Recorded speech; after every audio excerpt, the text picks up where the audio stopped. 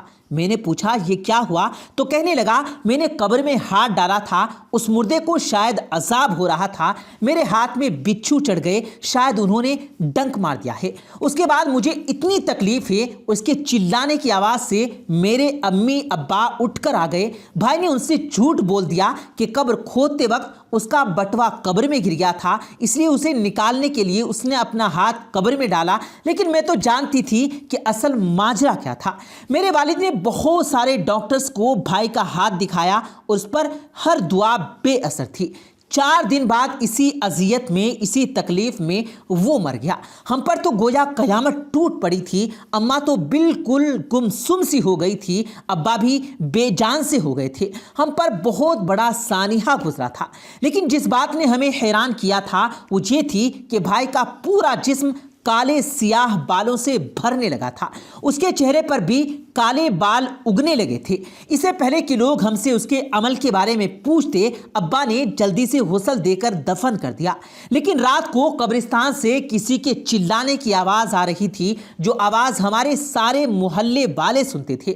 وہ آواز میرے بھائی کی تھی۔ وہ کہہ رہا تھا مجھے یہاں سے باہر نکال لو، میں تکلیف میں ہوں، مجھے بہت تکلیف ہو رہی ہے۔ یہ سب سن کر ہمارا سارا محلہ ڈر گیا تھا۔